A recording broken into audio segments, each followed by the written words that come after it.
Kita semua kayaknya pernah dengar keluhan ini kan? Atau mungkin pernah ngalamin sendiri soal teka-teki dunia kencan yang nggak ada habisnya.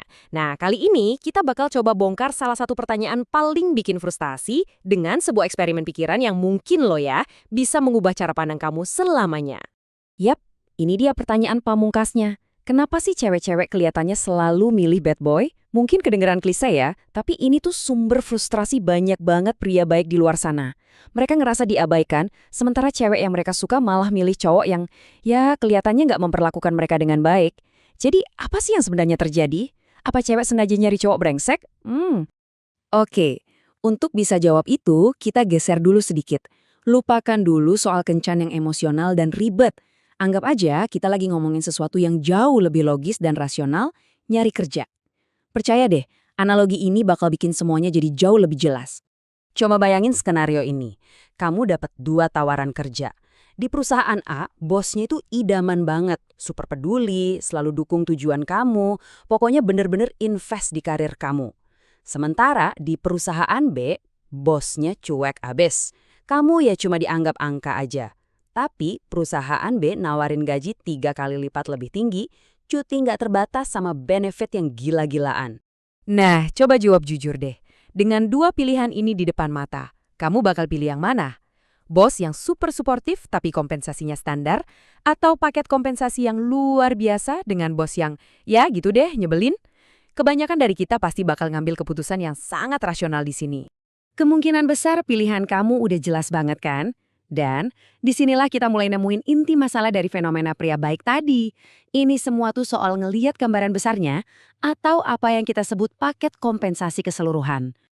Dan ini poin paling pentingnya.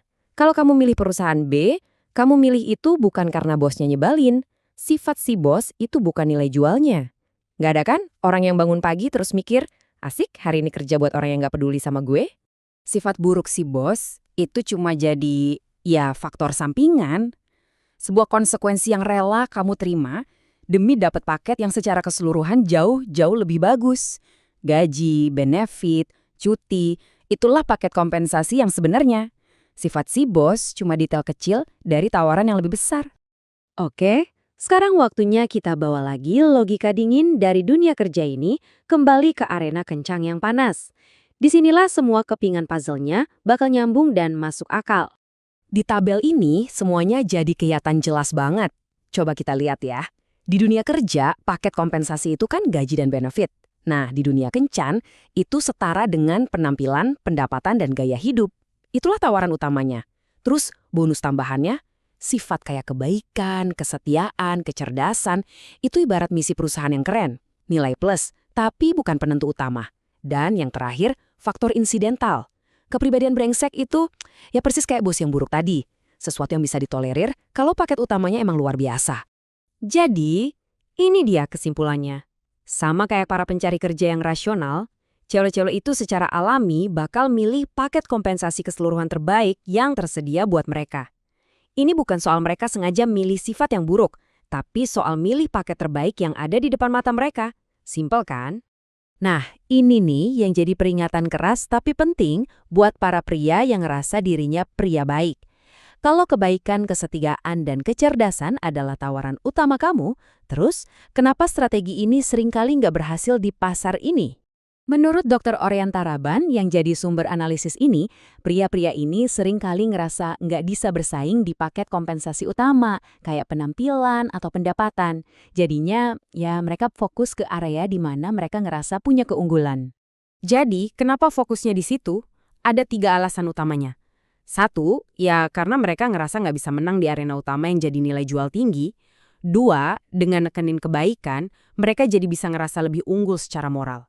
Dan 3, ini jadi semacam mekanisme pertahanan diri, buat nenangin ego mereka yang mungkin terluka karena ditolak. So, penting banget buat ngelihat ini bukan sebagai pertarungan antara si baik melawan si jahat. Nggak sama sekali. Ini murni soal dinamika pasar yang netral. Kalau kita bisa memahaminya tanpa ngejudge, kita bisa bermain dengan lebih cerdas. Oke, kita perjelas sekali lagi ya. Berdasarkan logika ini, wanita itu tidak secara aktif memilih pria brengsek. Mereka memilih paket terbaik yang bisa mereka dapatkan. Pria yang menarik, punya penghasilan tinggi, dan nawarin gaya hidup yang mereka mau. Kalau kebetulan pria itu punya sifat nyebelin, ya itu jadi faktor insidental yang mereka toleransi, demi paket keseluruhan yang jauh lebih menggoda. Dan akhirnya, pertanyaan ini buat kamu. Setelah ngeliat dinamika pasar kencan lewat kacamata yang logis ini, apa langkah kamu selanjutnya? Apakah kamu bakal beradaptasi dan ningkatin nilai paket kompensasi kamu? Atau kamu bakal terus berdiri di pinggir lapangan sambil nyalahin aturan mainnya? Pilihannya ada di tangan kamu.